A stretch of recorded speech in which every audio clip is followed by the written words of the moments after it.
Hey, what's going on, guys? Car Guys here. Today I'm going to talk about the Chevrolet 1500 4-cylinder. And that's a really weird thing to say, a 1500 4-cylinder. Now, I love my V8s. I mean, I probably wouldn't get rid of the V8. Like, if I was going to buy one, there's no way I'd buy a 4-cylinder. And you could tell GM really isn't marketing it. They're really not. They just did it for EPA. I mean, it's clearly for just EPA purposes that vehicle came out.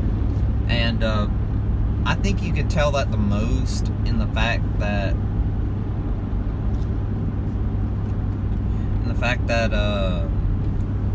they made it in certain trims. Like, it's very difficult to get that engine. Like, you have to go down to like a special category in LT to get this thing. I mean, it's pretty difficult to get the engine. I think it's because GM really doesn't want you to get the engine, because I don't think it'll be that reliable. Yes, the fuel economy is good, but that's the one thing it's got going for it right now, is its fuel economy. And like, I don't really care if I'm going to buy a truck. I don't really care much about the fuel economy. Like, this old girl, she gets like 9 to like 15 miles a gallon, alright? 15 highway, 9 city. Well, I really don't care that it gets that bad of fuel economy. Yes, it does kind of hurt to go and refill it. Yes, it kind of does hurt to drive it around town a lot, but I mean, who cares? Like, I filled it up yesterday, and I've done probably a bit of mileage, and I'm already at a quarter tank. And about got hit. You guys see that? That was close. But yeah, that's just kind of a thing with me.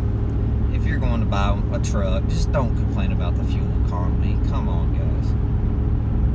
But I think also with the 4-cylinder, it's going to have issues with, there's so much going into that engine that like so much boost and stuff, it's going to get wore out. I think it's going to get wore out super quick, and it's not going to hold up the test of time. Like, I don't think it'll be able to hit 300,000 miles like this engine has.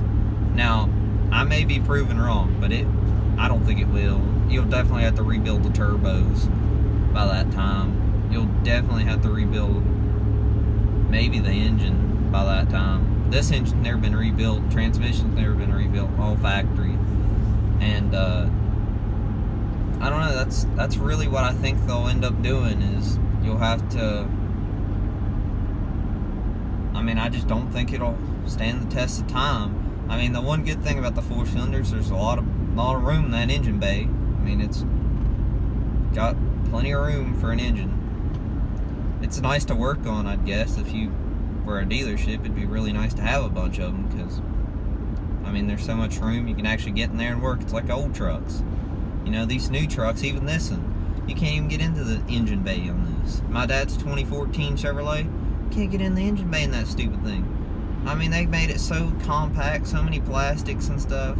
Then we got a 79 dump truck, my grandpa does. That thing's got so much room, you can like get inside of it. Like 4 or 5 people could work at that at the same time. I mean, it's just getting bad. But anyway, that's what I think about the 4-cylinder Chevrolet Silverado. And yeah, just put in the comments what you guys think about it. And